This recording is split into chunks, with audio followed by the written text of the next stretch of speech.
ઓમ નમઃ શિવાય. શિવ મહાપુરાણ અધ્યાય 18 7 દ્વીપોનું વર્ણન. જંબુ દ્વીપ. આ ભારત વર્ષ જ છે.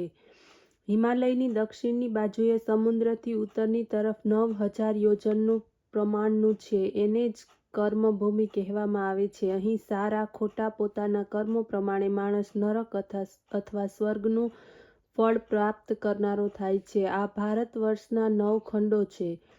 ઇન્દ્રગુમ્ન, તામ્રવર્ણ, ગભસ્તિમાન, નાગ, દ્વીપ, સૌમ્ય, ગાંધર્વ અને વારુણ.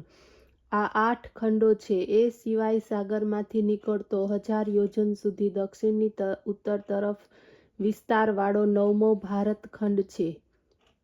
એમાં પૂર્વ તરફ કિરાત, દક્ષિણમાં યવન, ઉત્તરમાં ઋષિમુનિઓનો નિવાસ છે.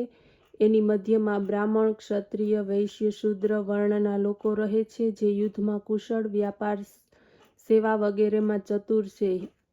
અહીં મલય, મહેન્દ્ર, સહ્ય, સુદામા, વૃક્ષ, વિંધ્યાચલ, પારિયાત્ર નામના 7 પર્વતો છે. એમાં પારિયાત્ર નામના વેદ, સ્મૃતિ, પુરાણ વગેરે સદગ્રંથ પ્રગટ થાય છે, જેનાથી સર્વ પાપોનો નાશ થાય છે. વિંધ્યાચલમાંથી સુગંધા, નર્મદા વગેરે 7 નદીઓ નીકળીને સર્વ પાપોનો નાશ કરે છે. એના સિવાય અન્ય પણ મોટી મોટી નદીઓ વહે છે. વૃક્ષ પર્વતમાંથી પાપોનો નાશ કરનારી ગોદાવરી, ભીમરથી, તાપી વગેરે નદીઓ વહે છે. સહ્ય પર્વતથી કૃષ્ણા, વેણી વગેરે નદીઓ તેમજ મલયાચલમાંથી કૃતમાલા, તામ્રવર્ણી, મહેન્દ્ર પર્વતમાંથી ત્રિમાગા, ઋષિકુલ્યા, કુમારી વગેરે નદીઓ નીકળે છે. તેના તટ ઉપર ઘણા બધા નગરો તેમજ ગામ આવેલા છે. અહીંના નિવાસી આ નદીઓ તેમજ અન્ય તળાવોમાં પાણી પીવે છે. પ્લક્ષદ્વીપ.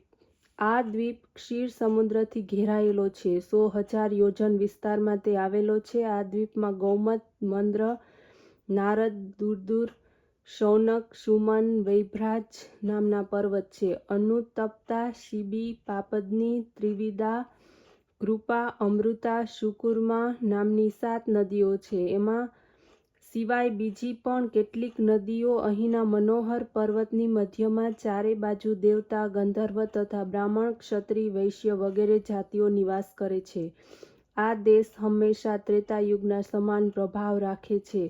અહીંની પ્રજા આ નદીઓના જળ પીવે છે. આ દ્વીપમાં સર્વલોકના હિત માટે સદાશિવનું બ્રહ્મા, વિષ્ણુ વગેરે દેવતા વેદ મંત્રોથી પૂજન કરે છે.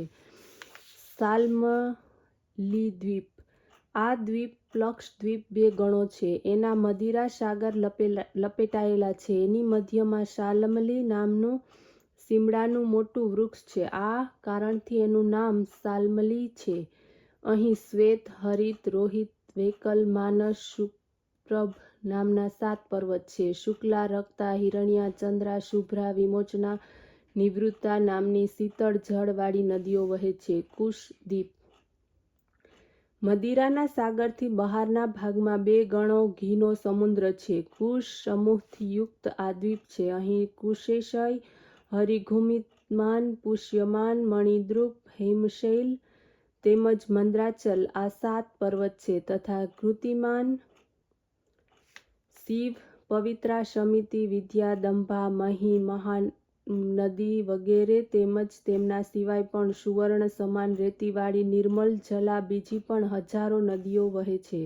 માનવ, દાનવ, દૈત્યો, દેવતા, ગંધર્વ, યક્ષ, કિમપુરુષ વગેરે પોતપોતાના કાર્યમાં રત લોકો બ્રહ્મા, વિષ્ણુ તેમજ શિવનું પૂજન કર્યા કરે છે.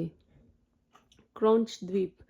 ધૂત સમુદ્રથી બહારના ભાગમાં એનાથી પણ 2 ગણો દધી સમુદ્રથી આ દ્વીપ ઘેરાયેલો છે. અહીં ક્રૌંચ, વામન, અંશકારક, દિવાવૃત્તિ, મન, પુંડરીક, દુદુભી નામક પર્વત છે. ગૌરી, કુમુદવતી, સંધ્યા, રાત્રિ, મનોજવા, શાંતિ, પુંડરીકા નામની નાગની 7 મહાનદીઓ તથા અન્ય સ્વચ્છ જળવાળી હજારો નદીઓ વહ્યા કરે છે. શાકદ્વીપ.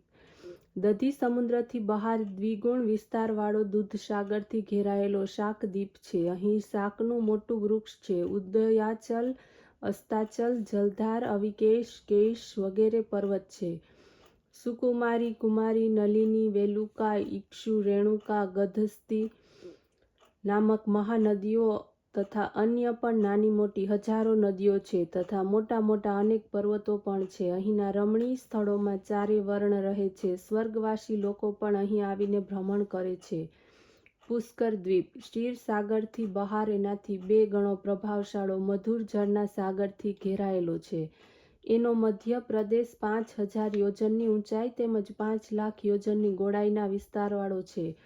અહીં માનસ નામનો પર્વત છે. અહીં જરા, રોગ, શોક, રાગ, દ્વેષ, અધર્મ, મૃત્યુ, બંધન વગેરે કંઈ પણ વ્યાપીને રહેતા નથી. અહીંના નિવાસી સત્યવક્તા 10,000 વર્ષના આયુષ્યવાળા સોના સમાન ચમકતા સુખી આનંદથી રહે છે. આ દ્વીપની વચ્ચે ઘાતકી નામક ખંડમાં પ્રજાપતિ બ્રહ્મા છે. દેવ, દાનવ વગેરે હંમેશા એમની પૂજા કરે છે. આ દ્વીપમાં રહેનારને સમયાનુસાર ભોજન પ્રાપ્ત થાય છે. એને માટે એમને પરિશ્રમ કરવો પડતો નથી. એનાથી આગળ મનુષ્યોને રહેવાને માટે યોગ્ય કોઈ લોક નથી, જ્યાં કોઈ પણ પ્રાણી જઈ શકતું નથી. આવી સુવર્ણમય પૃથ્વી છે. ઓમ નમઃ શિવાય.